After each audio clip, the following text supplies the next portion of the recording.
Welcome to the North Carolina Business Podcast, hosted by Amanda Cook. We talk with the owners and founders of businesses in the Old North State and get to know them personally and how their life's journey led them to their business ideas and to become entrepreneurs. We'll get to know their stories and their businesses. So grab a glass of iced tea or your beverage of choice, pull up a chair, and join us in a nice, friendly conversation.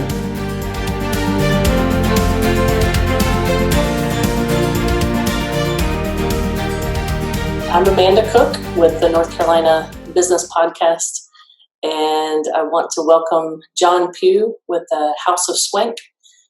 He has agreed to be on the very first podcast, and I really appreciate him taking the time and getting up early. It is 6 o'clock in the morning for him. I am in Spain, in southern Spain, in Cadiz, and it is 11 o'clock in the morning for me, so it's not as early. But thank you, John, so much for being a part of this. Absolutely. Good.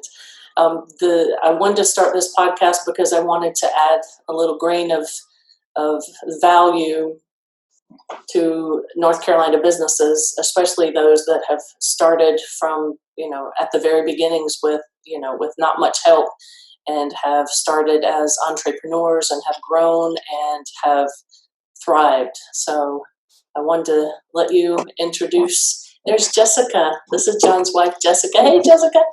Hi. If you guys would, excellent. If you guys would just take a moment and tell us about your business and your products and services and where you're located.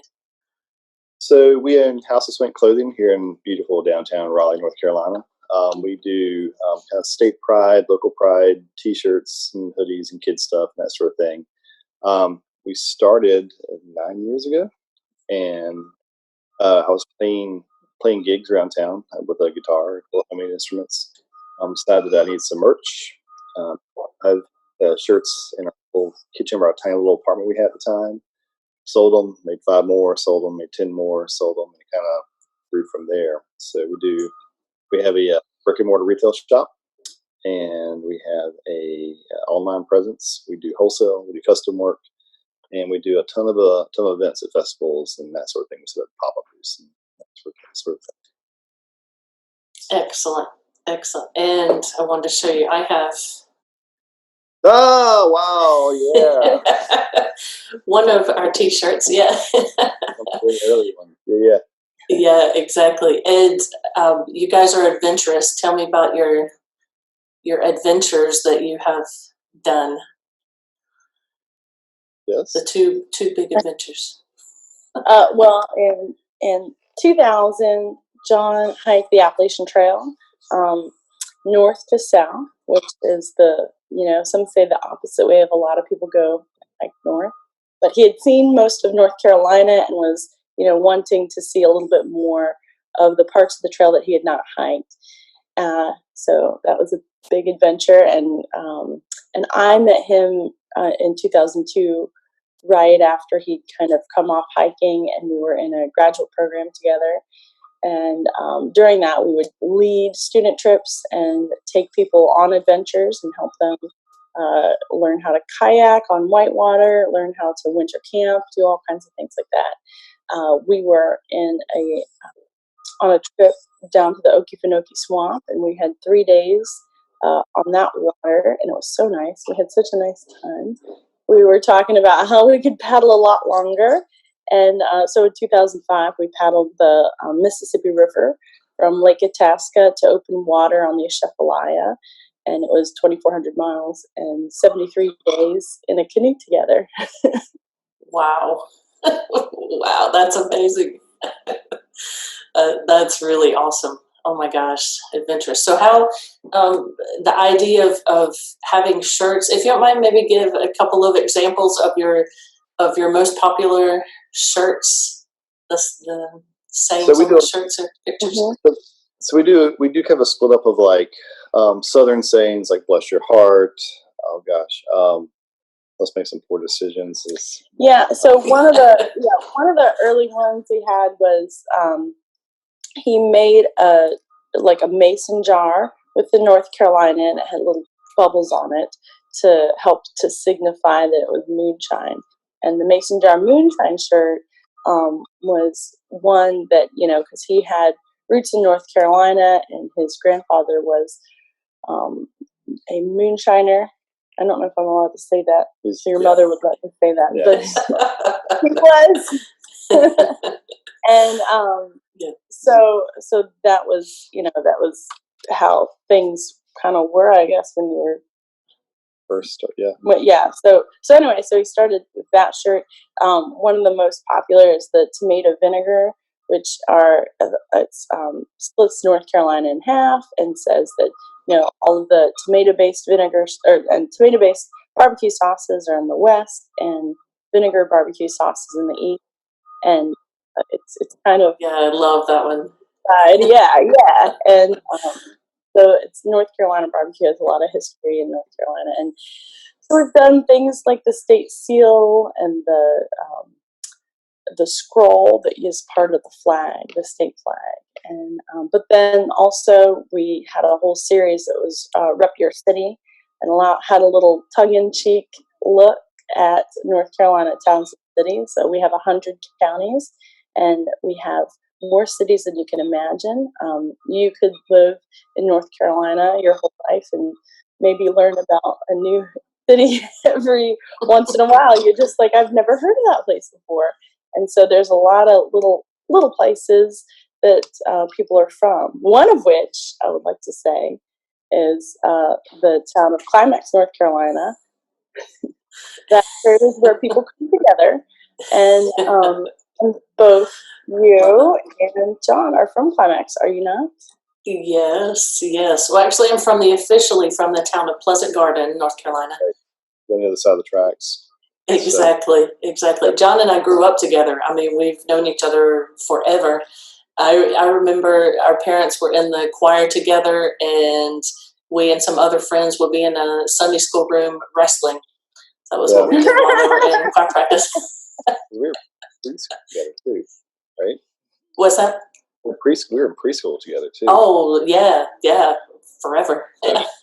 That's awesome. I got to meet Amanda at Christmas one year. All the families gather. They had come back from Spain, and then I got the full story of the hair burning at Christmas. Candles. You like to tell it? You like to tell it as you're traumatized? Yeah, that was in the 80s, early 80s, and hairspray, a whole layer of hairspray on my hair, and it was me and John and two other people, because we're carrying the candles, and we're looking through the doors at the back of the church to see if it was time for us to go down. And somebody, I'm not going to name names, but somebody leaned in behind me with their candle, and all of a sudden I could just feel it go whoosh, and my hair was afire. And thank goodness there were so many firemen there, because I think they, you guys were beating my head, and then the firemen could smell it, and they came back there to help too. And then I got a nice haircut after that. Right. A good call for the Swank Volunteer Fire Department. Most definitely. They are always there. They are on top of everything. Most definitely. Wow. Well, tell me about... What's that? The innocent bystander. I'm not going to name, it doesn't matter. It was so worth it now, because I remember that every Christmas. I talk about that with our kids too. For some reason, the smell of burnt hairspray and burnt hair just comes to mind when I think about Christmas. You went up like a Wendy candle. Like cookies. Exactly. Amazing. Wow. Hairspray and burning hair. Yeah, exactly. It's quite different. I don't think there are any perfumes or colognes with that smell. Oh my goodness. Wow. Well, tell me about your business. You sell all of your products online as well, right? So people can go to your website and buy, and Yep. it will come right to their house. Yep, we'll put the link in later, but it's houseofswankclothing.com. Yeah, we do. We have an online presence. We've had that for several years now. We started with a little Etsy shop, and we built our own website out of that. We basically have like 4 income streams. We do like the online sales, the retail sales, and the shop. Again, as we talked about this earlier, pop-up events, wholesale, and custom printing. So those are kind of our 4 or 5 main ways that we kind of generate income here. Previously, prior to COVID-19. Now we're down to the online sales. We've closed the retail shop, so that's shut down. Wholesale sales have basically dried up completely because everyone else is in the same boat. There's no one's ordering that. We actually are doing some custom stuff still, so we're kind of pushing that, doing pre-orders, that sort of thing. So we early on, when there were kind of whisperings of cases in North Carolina, or whisperings of cases, extending well beyond the origin of the virus, we had started to hear cancellations. One of which was a very large cancellation, and it was one of our biggest. We've been working on this order, getting everything, all the details right for over a year, and just a few weeks ago we get this call, and it's kind of like, can you stop the presses? We'd already were into printing, and it was literally stop the presses because we're not going to be having this event. And so we're trying to kind of shuffle and figure out what they're going to do, what we're going to do. And so we've been kind of dealing with this for several weeks overall. Yeah. Well, I would like to, take advantage to encourage everyone who's listening to this to, to buy some T-shirts. You're going to need some shirts, and we don't know where this whole virus thing is going to go. We live in southern Spain, like I said, and we've been under quarantine since last Friday. I mean, they told about the quarantine, but Saturday they started enforcing it, and we're not supposed to leave our houses except for to go to the supermarket or pharmacy, and they are enforcing that. They're giving fines from 600 euros on up, for people that are leaving the house without a reason, and without, if they go further than the closest supermarket, then they can fine people. But I mean, it's a little bit crazy. Last Friday, the number of cases were 4,000. Now today, number of cases are over 14,000 in a week, in a little bit less than a week. So please, everybody, if you can, stay in your house, like John and Jessica are doing, is taking care of folks and shutting down the retail part. But they are still working, to fulfill orders and send out orders. So please let's keep our local businesses in mind, and buy and take advantage and give them our patronage if possible. Well, I guess it kind of begs the question. A couple of things. How so we've had hoarding of everything as far as toilet paper and bottled water, all kinds of stuff. How's the situation in Spain? How are you guys doing? I mean, there were a few days where there wasn't any toilet paper. I think it was actually in the United States, people hearing about that, and then people started buying that because of that. But I mean, the grocery stores have food. Mm-hmm. I think that all of it started here because we were hearing reports from Australia. Australia was having that, and that started to freak people out. Okay. Yeah. I don't know, but yeah, we haven't been hoarding toilet paper as far as I know, and and the supermarkets that we've been going to, there's plenty of food. There may be some products that are out, but I mean there's not any shelf that's empty. So there's plenty of food, and the pharmacies are stocked. Yeah, we haven't been in a week, but it was like toilet paper products in general were wiped out. Cleaning supplies, bleaches, and wipes, and those are wiped out. And then individual, like, I don't know, it was just kind of like bread. Oh yeah, bread was wiped out completely. There was like nothing. Yeah. we didn't, we had a pantry, and that was already kind of stocked, and so we just added a few things. And then I actually had cleaning supplies from a hurricane. There was one that was coming, terribly close to us, as that's oft they want to do in the fall, and so I was just I had some prep things left from that. It wasn't, it's not anything excessive, Right. but enough to help make sure that things were able to be clean. Of course, we have a shop too, so that space, we were always trying to make sure that that has what it needs supply wise. Yeah, Definitely. So I guess it kind of begs the question. So you're in Spain. So how did you get from Climax, North Carolina, or Pleasant Garden, will be to Cadiz, Spain? And what's your background? So you're doing consulting, you're doing business coaching and consulting now. How did you get from here to there? Yeah. Well, it's a long story, so I'll try to keep it as short as possible. But the way that I'm here in Spain is actually through my husband, through Cesar. I met him when I studied abroad in college. So I actually met him the first weekend I was here in Spain, and that ended up being a long romance, and then we got married, and then kids. But when I finished college, I moved to Spain for a year, and then I moved back, and then he moved to the States to do his master's, and then we ended up getting married. He did his doctorate degree, and then we ended up moving back to Spain because he passed the civil servant exams to become a professor in the official music conservatory system here in Spain. So now he was in the professional level, the college level, for a few years, and then we ended up moving back to North Carolina for 4 years. And I was working, my background is in accounting and finance, so I was assistant controller for a company there, and then we ended up moving back here to Spain, for different reasons. He missed teaching, and it's a really nice system over here.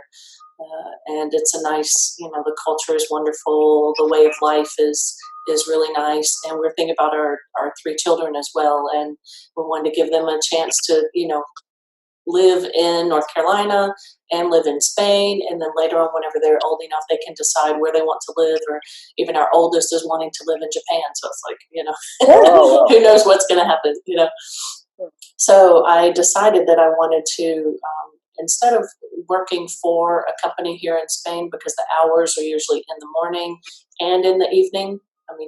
Usually the businesses are open in the morning, have a 2 or 3 hour break during lunch, and then they reopen in the evenings. And with they start working in the evenings, I wanted to have a business where I could decide my hours and work from home.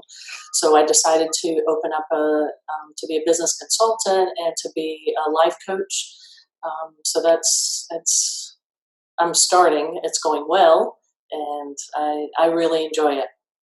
I really enjoy the one-on-one work with people, working where they are, what they would like to work on, and seeing the progress week by week over 10 weeks to get to a final result, and to give them strategies and tips and help them out with, that they can use for future needs as well. So it's a very rewarding type of work.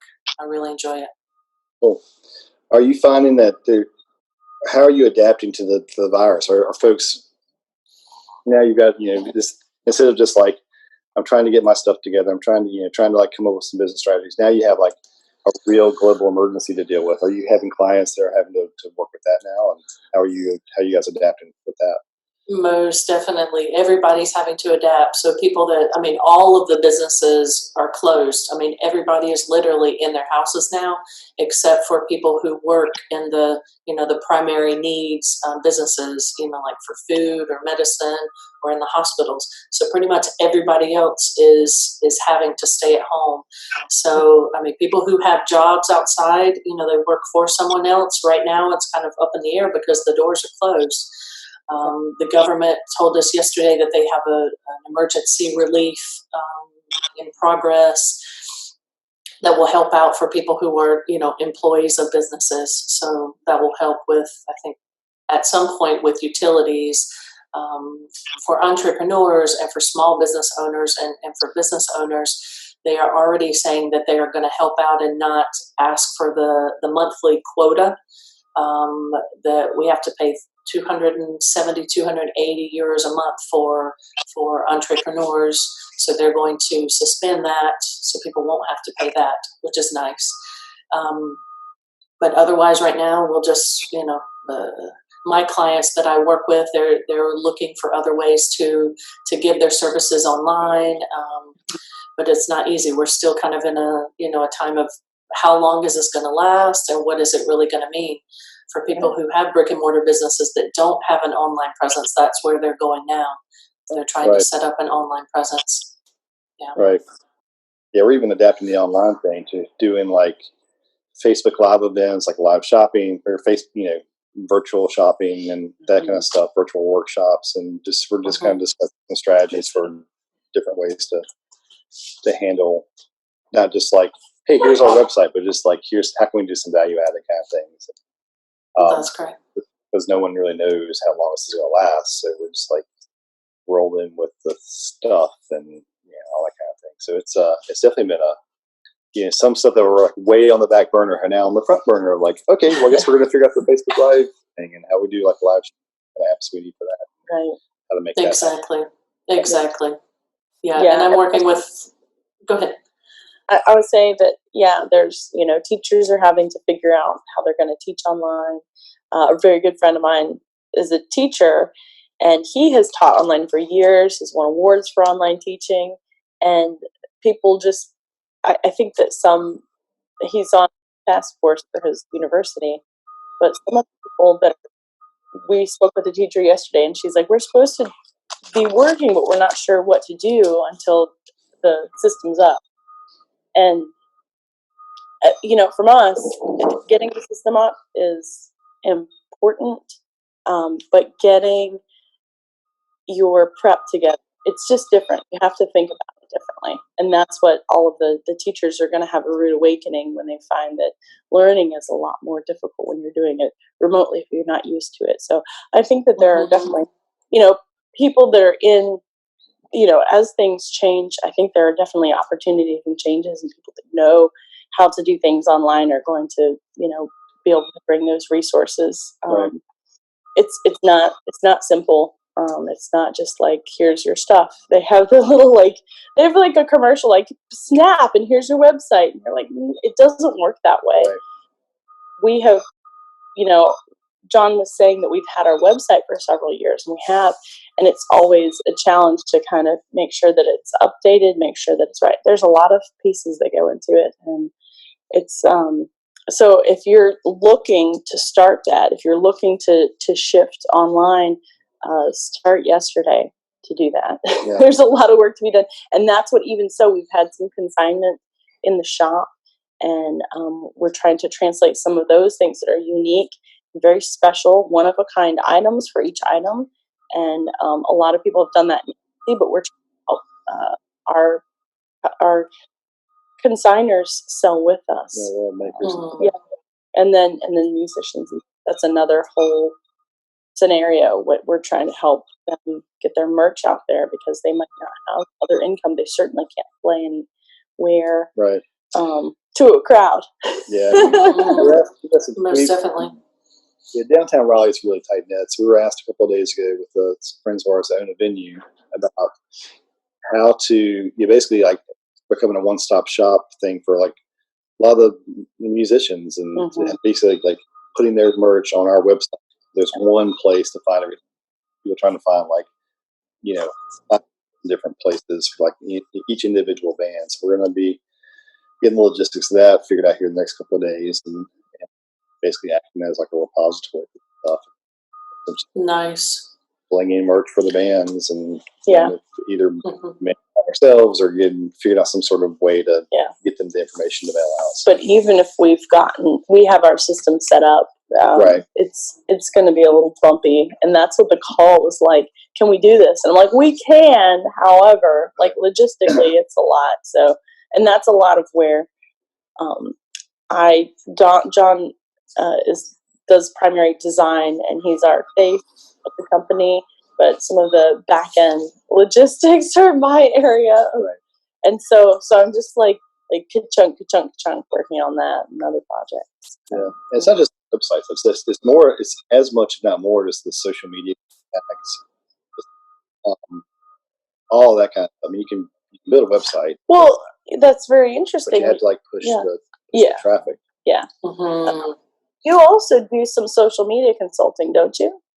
Yes, I'm starting to do that. I did that in the States with a couple of local businesses, working on getting their Facebook profile, because you're doing that, Jessica, but there are a lot of, you guys know there are a lot of businesses that just don't have time and just don't know how to set up the basics for their Facebook, Instagram, having it all look the same and having just basic information of their business. So I worked with some businesses there, and I'm starting to work with Spanish businesses too, and also some paid advertising as well, organic and paid, because especially nowadays, like you guys have been talking about, it's especially here in Spain, as businesses, the brick and mortar has been shut down, and the only way is to continue online, even though it it may not be products going out here right now, but at least to keep the presence online and to try to be use the imagination and try to make things work and keep at least the face of the business, in front of other people and keep the communication open. That was one big reason why I wanted to start this podcast, and I'm starting one for businesses in Cadiz also. Oh, cool. Yeah, that's great. So what's the population there? What's the city population? Well, in our city, it's a little bit over 100,000. Yeah, a little bit over 100,000. You're an island, yeah? Almost an island. There's a little bitty part that makes us an isthmus. Yeah, but we're almost an island. There's water all around, except for we are connected by land, a little road to the mainland. Yeah, That's a great port there. We're totally going over there. We've got to make it. So yeah. The sailboat, right? Right, sailboat trip. Yeah, heck yeah, that's going to be wonderful. Wow. All right, so we finished the first half of the interview with John and Jessica from the House of Swank Clothing. Please tune in to the next episode for the rest of this interview. Thank you for listening to this episode. Below in the show notes, you'll see how to contact our guests and find their website and business. If you would be so kind, please subscribe to this North Carolina Business Podcast, share it with your friends, family, and colleagues, and leave a comment. I promise I will read all of the comments. If you are or know of a North Carolina business owner that would like to be on this podcast, please send an email to amanda@bestlifeinspire.com. Thank you again for listening, and we look forward to you joining us on the next episode as we meet and hear the story of another wonderful North Carolina business owner. Take care. Until next time, this is Amanda Cook signing off.